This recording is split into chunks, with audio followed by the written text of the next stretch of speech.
అందరికీ నమస్కారం అండి. కొత్త నవల్లోకి స్వాగతం. ఈ నవల పేరు శాలిని. రచన యార్లగడ్డ సరోజినీదేవి గారు. అసలు ఈ కథ ఎలా ఉంటుందంటే, డబ్బుండి మనశ్శాంతి లేని ఒక ధనవంతుల పిల్ల నీరజ. డబ్బు సంపాదనలో తండ్రి, పదవుల వేటలో తల్లి. ఇంకా కొడుకు సరే కన్న బిడ్డలనైనా పట్టించుకోకుండా ఉంటాడు. నీరజ ఫ్రెండ్ శాలిని ఆ ఇంట్లోకి కోడలుగా ప్రవేశించగలుగుతుందా, ఆ ఇంటి పరిస్థితుల్ని చక్కదిద్దగలుగుతుందా అనేదే ఈ కథ. మొదటి ఎపిసోడ్లోకి వెళ్లే ముందు తప్పకుండా లైక్ చేయండి, తప్పకుండా సబ్స్క్రైబ్ కూడా చేసుకోండి. బెల్లు గణగణం అంటుంటే క్లాస్లోని అమ్మాయిలందరూ గబగబా వచ్చేశారు, గూడు విడిచిన పక్షుల్లాగా. కాలేజీ ఆవరణంతా నిమిషానికి నిండిపోతోంది. ఉదయం కాలేజీకి రావడంతో ఎదురుపడిన ప్రతి ఒక్కరిని పలకరించడం, కాలేజీ విడిచిన తర్వాత ఒకరి నోట్స్ ఒకరు తీసుకోవడం, ఆదివారం రోజున ఏ సినిమాకి వెళ్ళాలి, ఎక్కడికి వెళ్ళాలి, ఏ సినిమా ఏ హాల్లో ప్రదర్శిస్తున్నారు, ఎక్కడ కలుసుకుందామని కొందరి ఆలోచనలు అయితే మరికొందరి ఆలోచనలు అందుకు భిన్నంగా ఉంటుంది.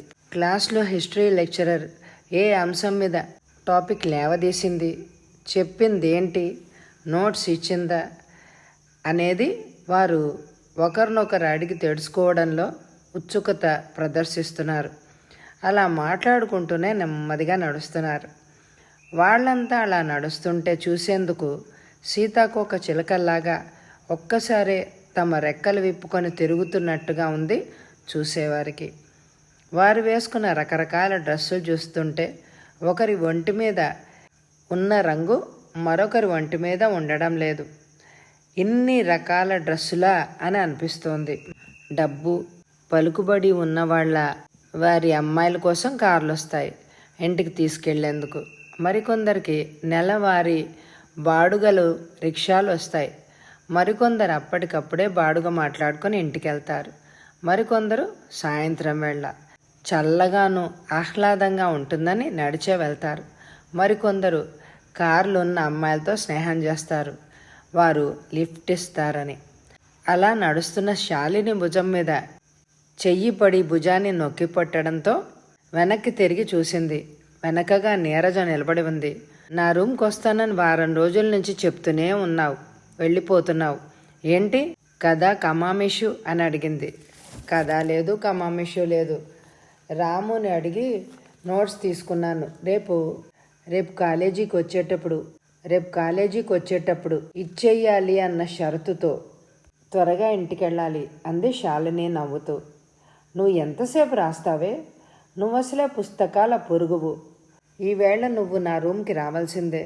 నీరజ అంత పట్టుబడితే కాదని లేకపోయింది. అవును, తను రాయగలదు. ఒక్క గంటలోనే 5-6 చాప్టర్ల నోట్స్ రాయగలదు. ప్రతిసారి క్లాస్లోనే కాదు, కాలేజీకి కూడా ఫస్టే వస్తుంది. లెక్చరర్లందరికీ అమ్మాయి అంటే చాలా ఇష్టం. నీరజ ముందుకు నడుస్తూ ఉంటే ఇంకా తప్పదు అన్నట్టుగా వెనకనే హాస్టల్ వైపుకు నడిచింది శాలిని.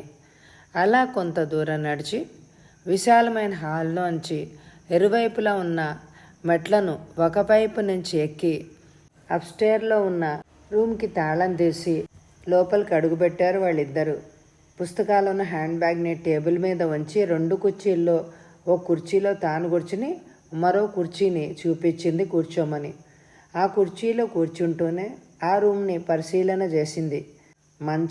ఆ మంచం మీద పరుపు, దుప్పటి, 2 తలగడాలు, ఒక పక్కగా పెట్టిన వారపత్రికలు, ఆ మంచం కిందనే మరొక టంకు పెట్టె, ఆ మంచానికి గోడకి ఆనుకునున్న చిన్న ఐరన్ టేబుల్, ఒక చైర్, ఆ టేబుల్ మీదనే చిందరవందరగా ఉన్న పుస్తకాలు, టేప్ రికార్డరు, క్యాసెట్లు పుస్తకాల మీద ఉన్నాయి. అటాచ్డ్ బాత్రూమ్ గది అయినా అందులోనే కుర్చీలు, టీపాయ్, మరో డ్రాయర్. తలుపులు చేరే చోట కొంచెం ఖాళీ. సరిగ్గా సర్దుకోకపోవడం వల్ల చిందరవందరగా ఉన్నాయి పుస్తకాలు. ఆ గదిని అణువణువున పరిశీలిస్తున్న శాలినిని చూసి నవ్వుతూ అంది నీరజ. ఏంటే అంత పరిశీలిస్తున్నావు, ఇంత ఎరుకు గదిలో ఎలా ఉంటున్నావా అన్న పరిస్థితులను బట్టి నడుచుకోవాలి కదా. శాలిని ఆ మాటతో కోపం వచ్చింది. తనంటే ఏమైనా బాధపడుతుందని మౌనం వహించింది. ఇంతలో ఆయా ఫ్లాస్క్ తీసుకొచ్చి టేబుల్ మీద ఉంచి వెళ్ళిపోయింది. ఫ్లాస్క్లో మూతలాగా ఉన్న కప్పులను తీసి వాటిల్లో పాలు పోసి ఒక కప్పు శాలినికి ఇచ్చి మరో కప్పు తను తీసుకుంది. పాలు నేను తాగను అంది శాలిని తీసుకున్న కప్పును మళ్ళా టేబుల్ మీద ఉంచుతూ. పాలు తాగవా? ఇప్పటి నుండి అలవాటు చేసుకోకపోతే రేపు ఫస్ట్ నైట్కి బలవంతంగా తాగించగలడు మీ ఆయన. ఎందుకైనా మంచిది, ఇప్పటి నుంచే అలవాటు చేసుకో. లేకపోతే మీ ఫస్ట్ నైట్ మీ భార్యాభర్తల మధ్య తగుళ్ళు వస్తాయి. ఏయ్, ఒక్క పాలే ఫస్ట్ నైట్ తాగాలని ఎక్కడైనా ఉందా? ఉన్నది. అదొక రూల్ కింద తరతరాల నుంచి మన పూర్వీకులు శాసించారు. ఆచారం తప్పకుండా వస్తుంది. పాల గ్లాస్. నీలాంటి గడుగ్గా ఈ అమ్మాయికి మంచి ఆలోచన వచ్చిందట. ఈ ఆచారం మాన్పించాలని. అలా పాల గ్లాసునే ఎందుకు చేతికివ్వాలి, కాఫీ గ్లాస్ ఎందుకు ఇవ్వకూడదు అని కోర్టులో దావా వేసిందట. సదరు కోర్టు వారు ఎంతోమంది శోభనమైన దంపతులు. ఆ మరో రోజే ఇంటర్వ్యూ చేసి అడిగి తెలుసుకున్న విషయం ఏమిటి అంటే, కాఫీ తాగితే అందులో మత్తు పదార్థం లాంటి నికోటిన్, సాకరిన్ లాంటివి ఉన్నందువల్ల, అవి తాగితే త్వరగా నిద్రొచ్చే అవకాశం ఉన్నందువల్ల దంపతులు ఒకరినొకరు అర్థం చేసుకునే అవకాశం ఉండక హాయిగా నిద్రపోతున్నారని, అందువల్ల కలహాలు వస్తున్నాయని. అదే పాలైతే ఎక్కడ లేని శక్తి శరీరంలో కలుగుతుందని, అందువల్ల నూతన దంపతులు ఎంతో ఉత్సాహంగాను నిద్రను దరిచేరనివ్వకుండా ఒకరినొకరు పూర్తిగా అర్థం చేసుకునేందుకు ప్రయత్నించుతారని కానీ అలసిపోవడం అంటూ జరిగేది కాదుట. చాలే ఊరుకో, నీ జోకులు నువ్వు. చిరునవ్వుతో విసుక్కుంది శాలిని. ఎలాగూ ఫైనల్ ఇయర్ కాబట్టి ఇంకా పెళ్ళి తప్పదు. పాలు తాగే అవసరం కలుగుతుంది. త్వరగా తాగమ్మా శాలినీదేవి గారు అని కప్పుని మరింత దగ్గరగా పెట్టింది నీరజ నవ్వుతూ. అమ్మయ్య, ఇప్పటికి ముగించావా తల్లి నీ ఉపన్యాసం? వినలేక చచ్చాననుకో అంది చిరుకోపంతో నీరజ చూస్తూ. నీకు పాల గురించి తెలియదు అని వివరించాను. నువ్వు ఇలా పాలు తాగేందుకు విముఖత చూపిస్తే రేపు నీ మొగుడు కూడా నువ్వంటే విముఖత చూపిస్తాడు. ఎందుకైనా మంచిది, పాలు ఇప్పటి నుంచి తాగడం నేర్చుకో. అబ్బబ్బా, ఏమిటే నీ మోత? పాలు తాగనందుకు ఇంతగా ఓదరగొట్టాలా? నేను అసలు పెళ్ళే చేసుకోదలుచుకోలేదు. సన్యాసం స్వీకరించి హిమాలయాల్లోకి వెళ్తావంటే? హిమాలయాల్లోకి వెళ్ళను. బిఏ అయిన తర్వాత బిఈడి చేస్తాను. స్కూలు మాస్టర్గా స్థిరపడతాను. మా నాన్నగారికి ఆర్థికంగా తోడ్పడతాను. వారసత్వ పుణికి పుచ్చుకోవాలన్నా ఏమిటి? అదే విలువైన జీవితం. అందులోనే ఉన్నంతలో తృప్తి పడడం, ఎగుడు దిగుడు లేకుండా జీవితం సాగించవచ్చును. ఓ అదా, ఇప్పుడు మీ నాన్నగారు ఏం చేస్తున్నారు? ఆ మహానుభావుడి పుణ్యమా అంటూ రిటైర్మెంట్ వయసు తగ్గించాడుగా. అందువల్ల రావ్ అండ్ సన్స్లో ఆఫీస్ ఇన్ఛార్జర్గా చేస్తున్నారు నాన్నగారు. రావు గారికి మా నాన్నగారు ఎంతో ఆత్మీయులు కూడాను. వారి ప్రమేయం లేకుండా ఎన్నో వ్యవహారాలు చక్కబరుస్తూ ఉంటారు. నాకు అంతవరకే తెలుసు. నీరజ ఆలోచనలో పడింది. ఆ తర్వాత అడిగింది, రావ్ అండ్ సన్స్ ఎక్కడుంది? తిలక్ రోడ్లో. రావు గారంటే రాజగోపాల్ రావు గారట. వారు ఎంతో మంచివారట. ఎక్కువ ఆఫీస్ గెస్ట్ హౌస్లో ఉంటారట. ఇష్టమైతే రాత్రులు ఇంటికి వెళ్తారట, లేకపోతే అక్కడే ఉండిపోతారట. ఎందుకంట? మిగతా విషయాలేవి చెప్పలేదు మా నాన్నగారు. మీ నాన్నగారి పేరేంటే? విశ్వనాథం. ఓ ఐ సీ. నీరజ ఆలోచిస్తూ ఉండిపోయింది. ఆమెకు ఎన్నో గుర్తొచ్చాయి. విశ్వనాథం అనే ఆయన్ని తను ఎప్పుడైనా ఆఫీసులో చూసిందా? తండ్రి కోసం ఎప్పుడైనా తన ఇంటికి వచ్చాడా లేదా అని ఆలోచిస్తోంది. తిరిగి చూసేసరికి శాలిని ఆ గదిని అంతటిని పరిశీలించి చూడసాగింది. ఏంటే అంతగా పరిశీలిస్తున్నావు? ఇంత ఎరుకు గదిలో ఎలా ఉంటున్నావా అని. ఏమిటి పరిస్థితులు? ఆ లంకంత కొంపలో ఉండలేకపోయారా? ఎయిర్ కండిషన్ గది కంటే గొప్పగా ఉందా ఈ గది? అమ్మో, ఆ ఇంటి సంగతి చెప్పకు. అదొక మహానాడు మహాసభలాగా ఉంటుంది. తలుచుకుంటేనే భయం వేస్తోంది. చాచా, మరీ అంత తేలిగ్గా తీసిపారేకే ఆ ఇంట్లో కనీసం స్టోర్ రూమ్ అంతటి గది కూడా లేక బాధపడేవాళ్ళు కొన్ని లక్షల మంది మన దేశంలో ఉన్నారు తెలుసా. అంత పెద్ద మేడ ఉండి కూడా నువ్వు ఇలాంటి చిన్న గదిని ఆశ్రయించావు అంటే నో నో, అలా జరగడానికి వీల్లేదు. హాయ్ అయిన ఆ ఇంటిని వదిలి స్టాప్ స్టాప్, ఆ ఇంటిని గుర్తు చేయకు. ఎవరికి వారు నియంతృత్వం సాధించేవాళ్ళు. ఆ ఇంట్లో కొల్లలు. మా అమ్మగారైన సీతామహాలక్ష్మి గారు ఆఫీసు వ్యవహారాలన్నీ మధ్యాహ్నం 3 గంటల వరకు ఇంట్లోని డ్రాయింగ్ రూమ్లోనే జరిగిపోతూ ఉంటాయి. వచ్చే పోయే కార్లతో పోర్టుగా నిండిపోతూ ఉంటుంది. ఏ సినిమాకి వెళ్ళాలన్నా మాకున్న 4 కార్లలో ఏ ఒక్క కారు అందుబాటులో ఉండదు, ఖాళీ ఉండదు. ఫోన్ చేసి టాక్సీ తెప్పించుకోవాలంటే మా అమ్మకి భయపడి ఆ పని చేయడం లేదు. అందరికీ ఉదయం 10 గంటలకు ఆఫీస్ అయితేనూ మా నాన్నగారికి మధ్యాహ్నం నుంచి రాత్రి తెల్లవార్లు ఉంటారు. ఒక్కొక్కప్పుడు అసలు ఇంటికే రారు. అసలు నాన్నగారు రాత్రి ఏ వేళ ఇంటికి వస్తారో కూడా తెలియదు మాకు. టాక్సీ తెప్పించుకొని సినిమాకి వెళ్తే మా అమ్మకి ఉన్న పరువు మర్యాదకి ఎంతో భంగకరంగా భావిస్తుంది. ఆదివారాలు ఆ ఇంటిలో 4 గోడల మధ్య ఉండాలంటే పరమ బోర్. ఇంకా మా అన్నయ్య ప్రభాకర్ ఉన్నాడు. ఒకప్పుడు ఎంతో బుద్ధిమంతుడు, మరెంతో మేధావి. రీసెర్చ్ స్కాలర్గా స్టేట్స్కి వెళ్ళి తిరిగి వచ్చిన తర్వాత సీతామహాలక్ష్మి గారు అనబడే మా అమ్మగారు తన మహిళా మండలి సెక్రటరీ అయిన రుక్మిణీదేవి గారి అమ్మాయి జయతో వివాహం జరిపించింది. ఆ తర్వాత అన్నయ్య వివాహ జీవితం ముళ్ళ పొదలాగా తయారైంది. చివరికి జయ స్లీపింగ్ పిల్స్ మింగి చనిపోయింది 2 పిల్లలను వదిలి. అప్పటి నుంచి అన్నయ్య పిచ్చివాడైపోయాడు, భ్రష్టుడైపోయాడు. బారు పేకాట స్నేహితులు మధ్య మధ్యలో ఆ వానర్ సైన్యానికి జీడిపప్పు వేపుడు, మటన్ కూర్మా, బిర్యానీ చెప్పిన వెంటనే చేయకపోతే నాయర్ మీద విరుచుకు పడిపోవడం తప్ప తాగితే మా ప్రభాకర్కి ఏమీ తెలియదు. ఒకరిని తిట్టబోయే తిట్లు మరొకరిని తిట్టేస్తాడు. తన కొడుకు కూతురు విషయాలు అస్సలు పట్టించుకోడు. ఒకప్పుడు పిల్లలంటే ఎంతో ఇష్టంగా ఉండేవాడు. జయ ఎక్కడికి వెళ్తే అంత త్వరగా ఇంటికొచ్చేదే కాదు. పిల్లలను తనే ఎంతో శ్రద్ధగా చూసుకునేవాడు. మా అమ్మ అసలు ఖాళీగా ఉంటే క్షణం తీరుకుండేదే కాదు. పెద్ద సంఘ సంస్కర్త కావడం వల్ల ఆమె బాధ్యతంతా అనాథ శరణాలయం వైపే కానీ తన బిడ్డలు అనాథలుగా మారుతున్నారని కానీ తన ఇల్లు అనాథాశ్రమంగా మారుతోందని కానీ గ్రహించలేకపోతోంది. బాబుని తన పాప అనీషా ఆల్నా పాలనా చూడలేక రెసిడెన్షియల్ కాన్వెంట్లో ఉంచింది. అమ్మ కనీసం నెలకొకసారైనా 2 నెలలకు ఒకసారైనా వెళ్ళి వాళ్ళ ఆలనా పాలనా కూడా చూడదు. నితిన్ డబ్బు కోసం ఫోన్ చేస్తే చాలు, నితిన్ ఎక్కడ ఇంటికి వచ్చేస్తాడోనన్న భయంతో ఒక్క క్షణం ఆలస్యం చేయకుండా వెంటనే పంపేస్తుంది. ఇంకా అనీషా ఉంది. 4వ సంవత్సరంలోకి అడుగు పెట్టకముందే రెసిడెన్షియల్లో ఉంచింది. దానికి ఏమీ తెలియదు.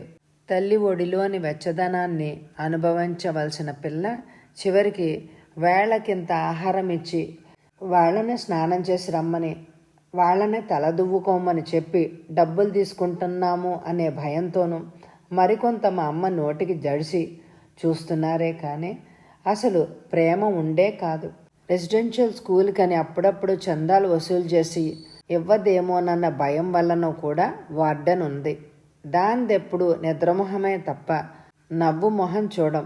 ఇంకా చెల్లెలు ఉష ఉన్నది. దానివన్నీ విప్లవ భావాలే. భేద గొప్ప కులమత భేదాలు ఆస్తి అంతస్తుల్లాంటివేమీ దానికి కనిపించవు. అందరూ సమాన భావం అనే విప్లవ గీతాలు పాడుకుంటూ మాదాల రంగారావులాగా విప్లవ ప్రజల మీదకి ఏ విధంగా వదలాలా అని ఆలోచిస్తూ ఉంటుంది.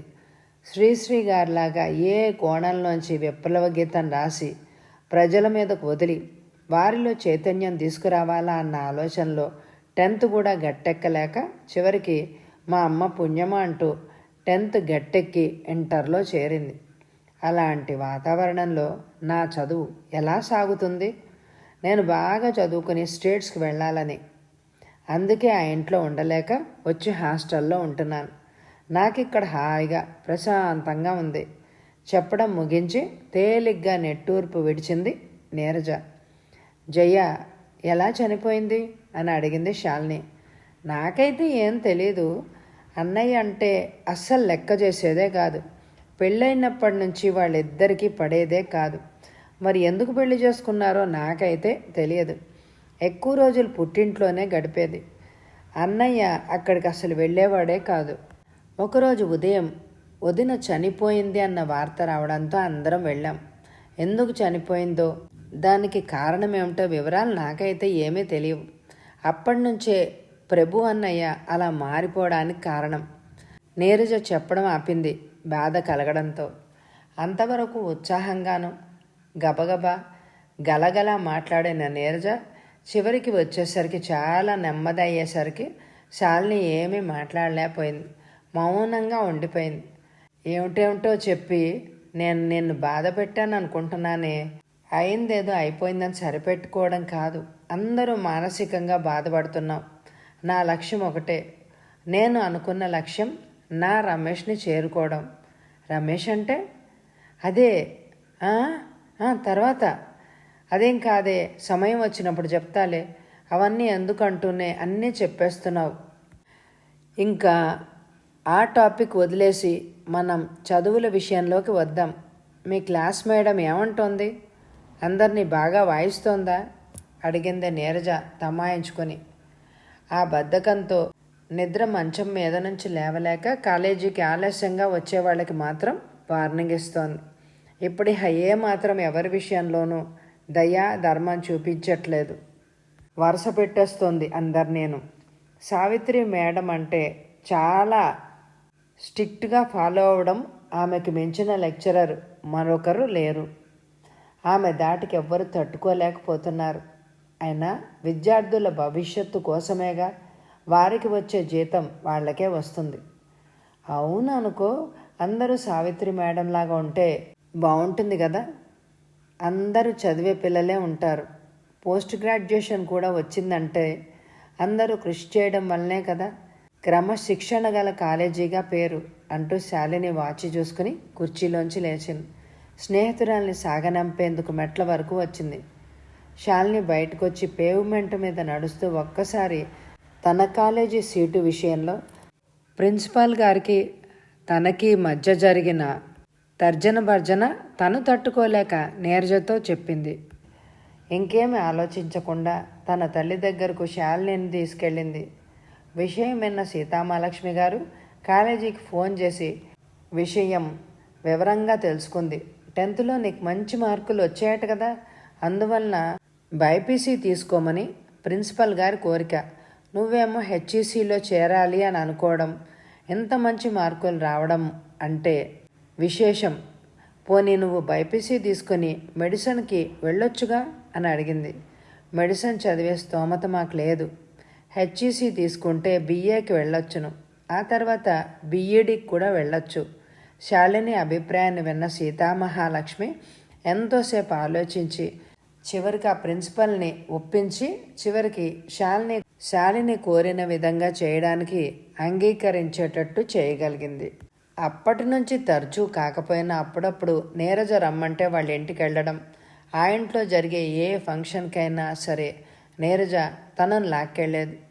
ఆ ఇంటికి వచ్చే ఎమ్మెల్యేలను, ఆఫీసర్స్ని, డాక్టర్స్ని చూసి వారికిచ్చే డిన్నర్లను చూసి ఆశ్చర్యపోయేది శాలిని. నీరజ ఎంత అదృష్టవంతురాలో అని అనుకుంది తను. అలాగే ప్రభాకర్ విదేశాలకు వెళ్ళి తిరిగి వస్తున్న సందర్భంలోనూ పెద్ద ఎత్తున టీ పార్టీ ఏర్పాటు చేశారు. ఆ టీ పార్టీకి నీరజ ఎక్కువసార్లు అడగని అవసరం లేకుండానే శాలిని వెళ్ళింది. అలా శాలిని వెళ్ళడానికి కారణం వారింటికి వచ్చే అతిరథ మహారథులే కారణం. వారందరినీ పేరు పేరున చూడొచ్చు. వారు ధరించే ఖరీదైన వస్త్రాలను చూడొచ్చు. వారు అలంకరించుకునే రకరకాల జ్యువెలరీ దగ్గరగా చూడొచ్చు. ముఖ్యంగా సీతామహాలక్ష్మి గారు ఆ నగరంలో ఎంత పేరు ప్రతిష్టలు ఉన్నాయో కళ్ళారా చూడొచ్చునని అలా ఆ ఇంట్లో బాగా చనువుగా రాకపోకలు చేయడంతో కొంతమంది వ్యక్తులతో కొంత సన్నిహిత సంబంధాలు కూడా ఏర్పడ్డాయి. ముఖ్యంగా శాలిని అందం సీతామహాలక్ష్మి గారిని ఎంతో ఆకర్షించినప్పటికీ చాలా చిన్న కుటుంబంలోని వ్యక్తి అన్న భావం నిలిచిపోయింది. రాజగోపాలరావు గారు అయితే మరీ అబ్బుర పడిపోయేవారు శాలిని అందం చూసి. తను ఉండగా వస్తే మాత్రం కన్న అర్పకుండా చూసేవారు, ఆప్యాయంగా పలకరించేవారు, చదువు సంగతి అడిగి మరీ తెలుసుకునేవారు. ముఖ్యంగా శాలిని తండ్రి తన ఆఫీస్లోనే పనిచేసే విశ్వనాథం కూతురని తెలిసి కూడా ఆ విషయం ఎప్పుడూ ప్రస్తావించేవారే కాదు. అలాగే ప్రభాకర్ కూడాను. ఎంత పని ఉన్నా బయటికి వెళ్లాల్సి వచ్చినా శాలిని వచ్చిందంటే చూసి కానీ బయటికి వెళ్ళేవాడే కాదు. కారు ఎక్కబోతూ కూడా వెనుతిరిగి చూసేవాడు.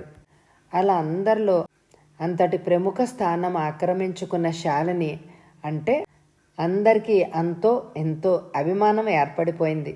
ఆఖరికి వంట మనిషి నాయర్ నుంచి ఇంట్లో ఉండే పని మనిషితో సహా ఎంతో అభిమానంగా చూసేవారు శాలినిని. శాలిని కూడా అలాగే అందరితో చనువుగా ఉండేది. అలాగని ఎక్కువసార్లు నీరజతో వాళ్ళ ఇంటికి వెళ్ళేదే కాదు, ముఖ్యమైన సందర్భాల్లోనే వెళ్ళేది. చెప్పుకు రాయి తగిలేసరికి ముందుకు తూలి పడబోయి ఆగింది. తన పరధ్యాన్నానికి నవ్వుకుంటూ తిరిగి నడక సాగించింది. మరో 10 నిమిషాలకి ఇంటికి చేరింది.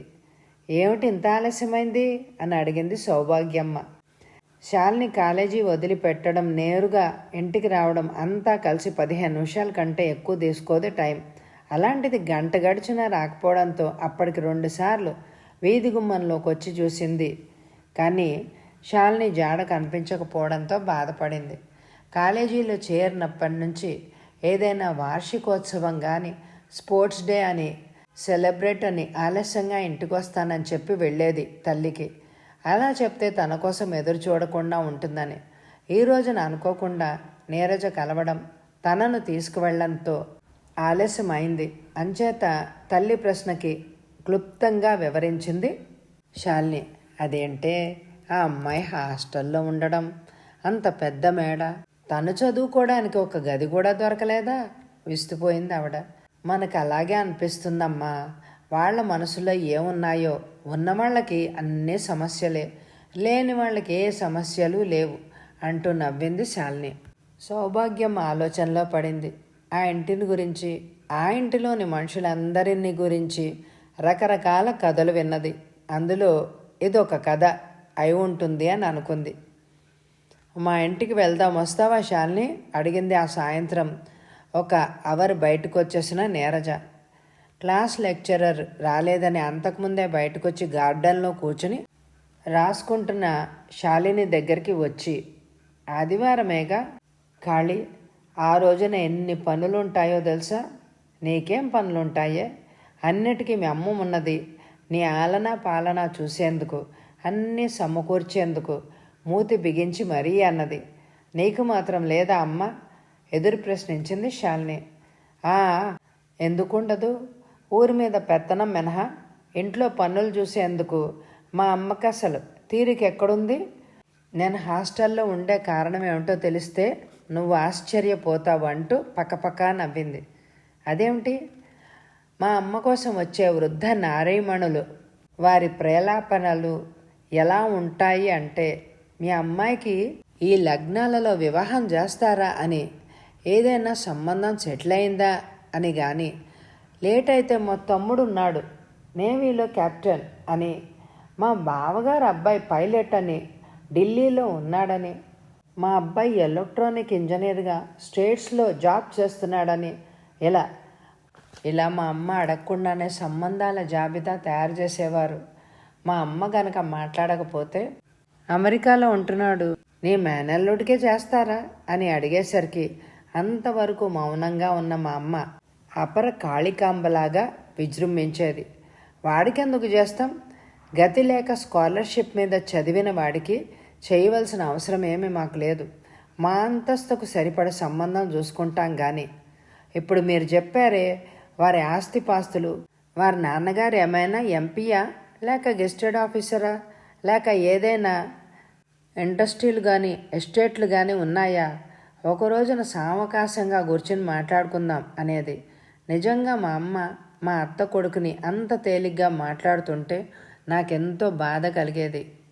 పెళ్లి కాని ఆడపిల్లలు మగపిల్లలు ఇంట్లో ఉంటే ఉచితంగా సంబంధాలు చూసేవాళ్ళు కొల్లలు శాలిని.